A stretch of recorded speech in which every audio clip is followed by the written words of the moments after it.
इस टाइम मैं जिस जगह के ऊपर मौजूद हूँ इसका नाम है ट्रोलहैटन और ये है स्वीडन का एक जजीरा। ये एक ऐसा जजीरा है कि जिस पे हर टाइम पूरे साल में सिर्फ बर्फ़ रहती है। चर्च के बाहर जब मैं आया तो मैंने देखा कि काफ़ी खामोशी थी और मैं ज़रा एक दो बार सोचता रहा कि क्या मुझे अंदर जाना चाहिए और क्या मैं अलाउ होऊंगा या नहीं। और फिर मैं इस चर्च के अंदर आया। यहाँ माशाल्लाह ये 3 लोग हैं जिन्होंने मुझे बहुत अच्छे तरीके से वेलकम भी किया। इनके कुछ सवालात जवाबात थे वो भी मैं आपको बताता हूँ।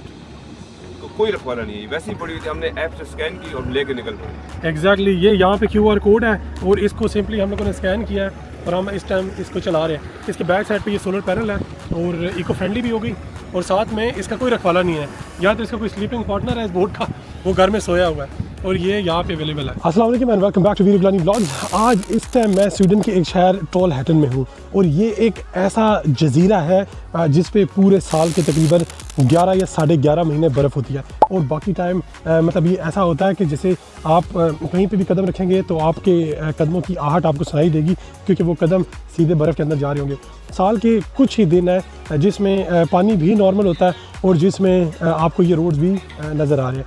तो मेरी कोशिश होगी कि मैं इस जजीरे को या इस शहर को या गांव को मुकम्मल तरीके से कवर करूं और आपको इसकी खूबसूरती दिखाऊं क्योंकि इसकी खूबसूरती डॉक्यूमेंट्स के हिसाब से ऐसी है कि स्वीडन का ये सबसे खूबसूरत शहर कहलाया जाता है। अच्छा, मैंने एक बात नोट किया है कि स्वीडन के लोग बहुत ज़्यादा एक्टिव हैं, मतलब वो कोई ना कोई एक्टिविटीज़ करते हुए हमेशा नज़र आते हैं। ऐसा नहीं है कि जैसे हमारे मुल्कों के अंदर लोगों के पेट बड़े हुए हैं।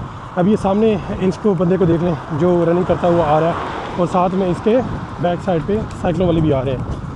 मतलब एक्टिविटीज़ इनका पैशन है, मतलब अपने आप को फिट रखना इन लोगों के लिए सबसे ज़्यादा ज़रूरी है। और हम लोग बस कुछ अर्से के बाद ये निकलना शुरू हो जाते हैं तो हमें भी एक्टिविटी करने की बहुत ज़्यादा ज़रूरत है। बहुत ही ज़्यादा खूबसूरत चर्च नज़र आ रहा है मुझे और फॉर सम रीज़न कहा जाता है कि इसकी बहुत रिच हिस्ट्री है। तो लेट्स सी कि अगर मुझे किसी ने इसके अंदर जाने दिया तो फिर मैं इसके अंदर जाता हूँ। यहाँ पे इसकी इन्फॉर्मेशन लिखी हुई है, बेसिकली स्वीडिश लैंग्वेज है तो हम लोगों के लिए ये ज़रा मुश्किल है समझना और पढ़ना। भला ऐसी अगर कोई अप्रूव करता अंदर जाना तो वो डू इट। तो मैं इस टाइम चर्च के अंदर आ गया हूँ, इंतहाई खूबसूरत है और मुझे ये लोग मिले हैं, very very welcoming. Hello, thank you so much for welcoming me inside the church. Of course. Yeah. Do you want to say something to people looking at you from Pakistan and from different part of the world? I think that the most important part of life is to find what's common with all people. Yes. And what is common with all people, regardless of faith, is being open, nice, welcoming, and loving each other. And that is something we all can do. And that's very nice of you. And as you said, like everybody is welcome in the church, regardless if they're Muslim, they're Christian, they're atheist, or anybody can come in, right? Yeah, absolutely. And even like you offered me that food as well. Yeah, of course. Is that free? Yes. Is that food free? Yes, For everyone. Yes, of course. Yes. So it doesn't matter they're Muslim, they're Sikh, Hindu, anyone. They can come in and they can have the food. Everybody's welcome. Everybody's welcome. Everybody's welcome. Yeah. There you go. Thank you so much, guys. That was lovely talking to you. Of course. Thank you. Basically होता ये है कि जब भी आप कभी church या किसी ऐसी बिल्डिंग के अंदर जाएं तो अच्छा होता है कि आप पहले उसकी थोड़ी सी इन्फॉर्मेशन ले लें और इजाज़त ले लें। अभी मैं उसके अंदर गया हूँ और उन्होंने मुझे बहुत अच्छे तरीके से इजाज़त दी है और उन्होंने मुझे कहा है कि आप जो भी वीडियो बनाना चाहते हैं आप इजीली बना सकते हैं। वो सामने 3 बंदे खड़े हुए हैं, they are very very welcoming, बड़े अच्छे तरीके से उन्होंने वेलकम किया। उसके बाद उन्होंने मुझे कहा जितनी मर्ज़ी वीडियोज़ बनानी है मैं यहाँ पर बना सकता हूँ।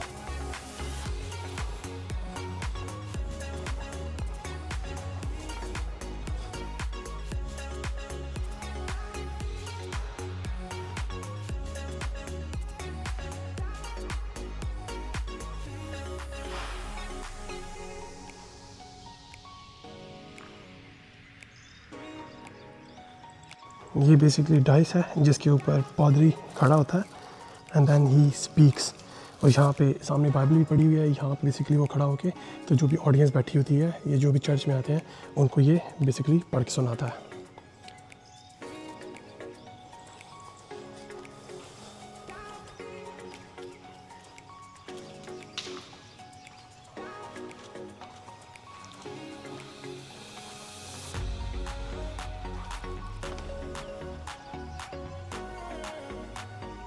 इस चर्च के बाहर जब मैं आया तो मैंने देखा कि काफ़ी खामोशी थी और मैं ज़रा एक दो बार सोचता रहा कि क्या मुझे अंदर जाना चाहिए और क्या मैं अलाउ होऊंगा या नहीं। और फिर मैं इस चर्च के अंदर आया। यहाँ माशाल्लाह ये 3 लोग हैं जिन्होंने मुझे बहुत अच्छे तरीके से वेलकम भी किया।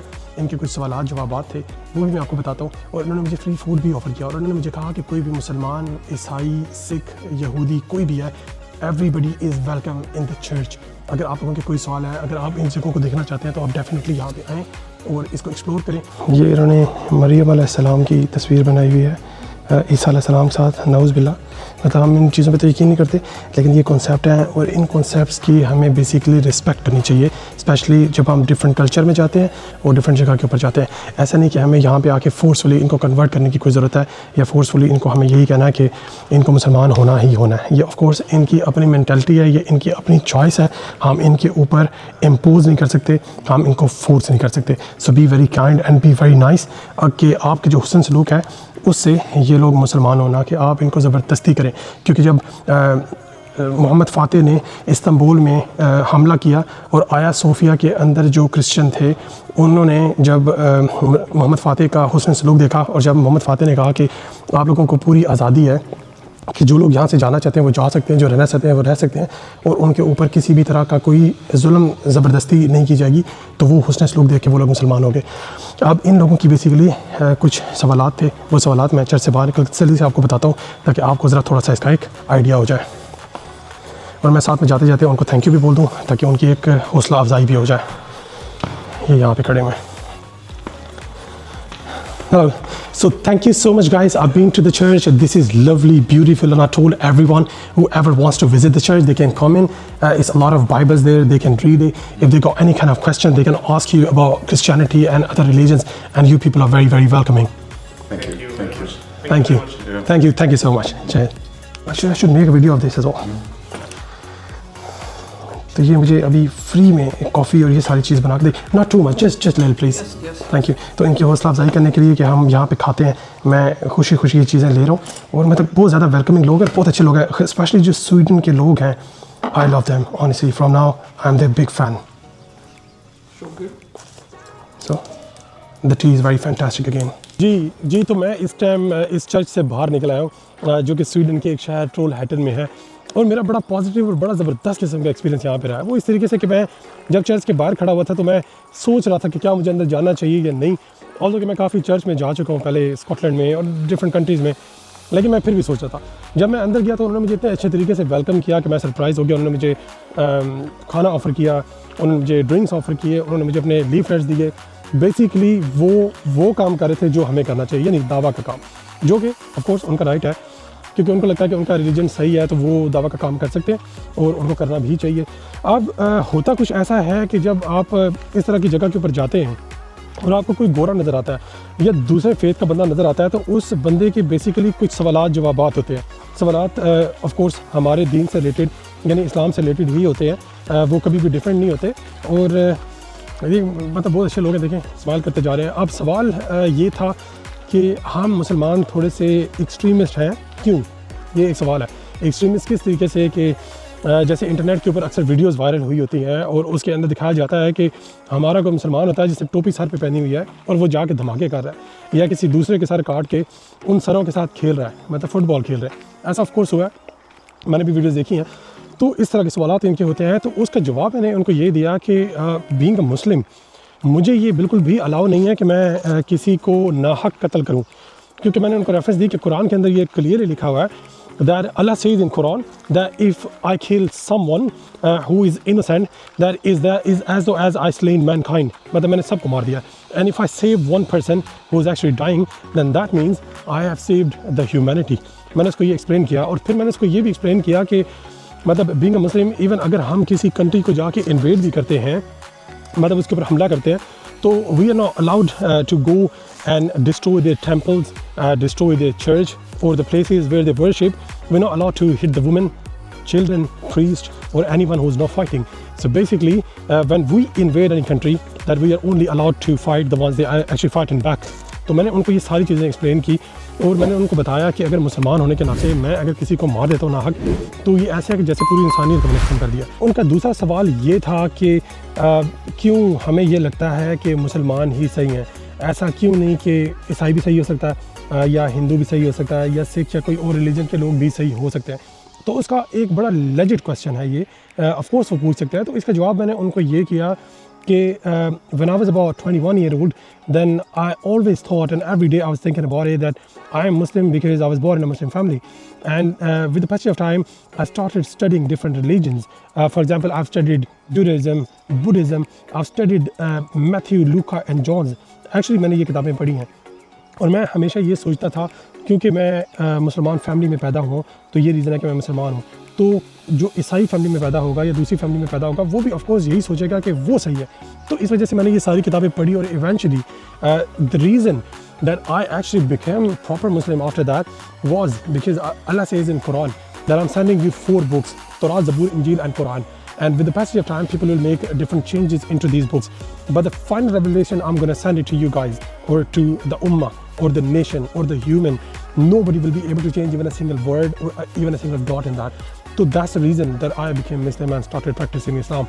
तो ये मैंने इसको एक्सप्लेन किया कि अल्लाह ताला ने ये सारी किताबें भेजी हैं, नाजिल की हैं हम पे, और अल्लाह ताला ने कहा है कि मैं तुम पे तौरात, ज़बूर, इंजील और कुरान ये किताबें नाजिल कर रहा हूँ।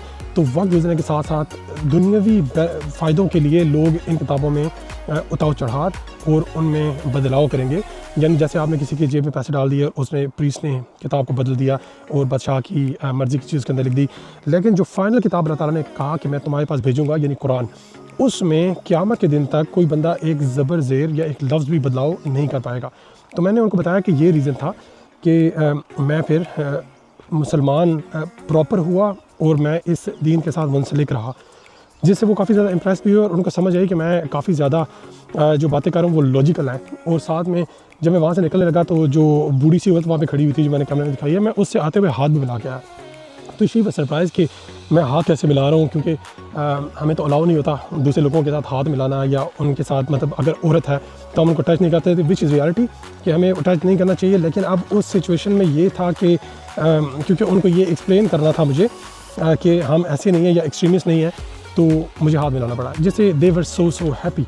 और उन्होंने मुझसे मेरा कॉन्टैक्ट नंबर और मेरी सब इन्फॉर्मेशन ली, मेरा टिकटॉक अकाउंट पूछा, यूट्यूब के ऊपर मुझे फॉलो किया।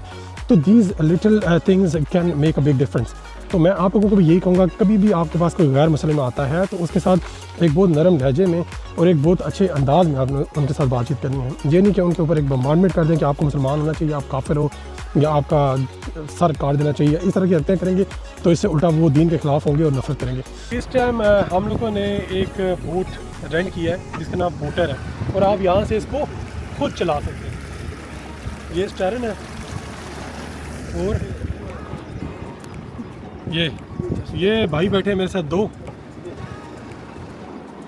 House your experience? Very good, very interesting, unique experience. मज़ा आ रहा है ना? बहुत मज़ा। और इस टाइम हम कॉस्टेड सिटी को एक्सप्लोर कर रहे हैं by boat, which is one of the best. Main feature इसका ये है कि इलेक्ट्रिक बोट है और इसमें सोलर पैनल लगा हुआ है। नहीं, इसमें सबसे अच्छी बात ये है, ये बोट को कोई रखवाला नहीं है, वैसे ही पड़ी हुई थी, हमने ऐप से स्कैन की और लेके निकल पड़े। एग्जैक्टली ये यहाँ पे QR कोड है और इसको सिंपली हम लोगों ने स्कैन किया है और हम इस टाइम इसको चला रहे हैं। इसके बैक साइड पे ये सोलर पैनल है और इको फ्रेंडली भी हो गई, और साथ में इसका कोई रखवाला नहीं है। या तो इसका कोई स्लीपिंग पार्टनर है इस बोट का, वो घर में सोया हुआ है, और ये यहाँ पे अवेलेबल है। क्या बात है भाई, ऐसे शशके पाकिस्तान में नहीं मिलते। आई विश के पाकिस्तान में भी हों, करना चाहिए हमें। बिल्कुल 100%। Definitely.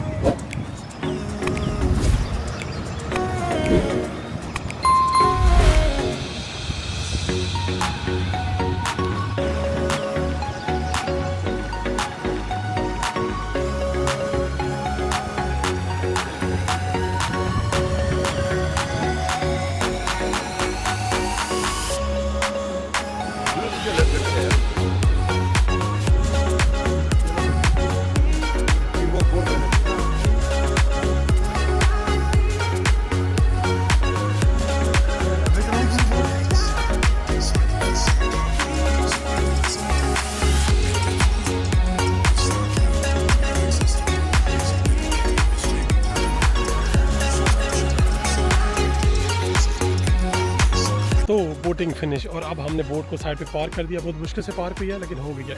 So this was one of the best experience and I would say again Sweden is a must visit country. It's a very beautiful nice country. लाजमी है अगर आपको अपॉर्चुनिटी या मौका है तो। Food good? Wah, ini batu kok. called grill chicken grill. That looks very, very nice. Ah.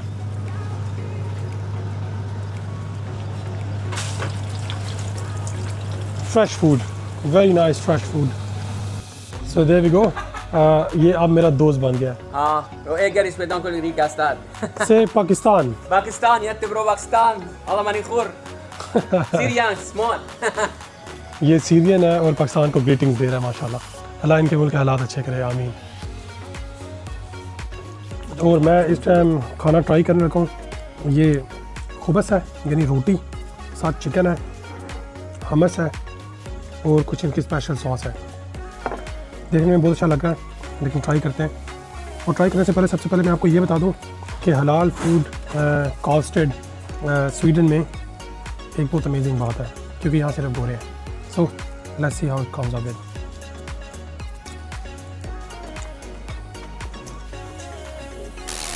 Thumbs up. Very, very nice. Wow.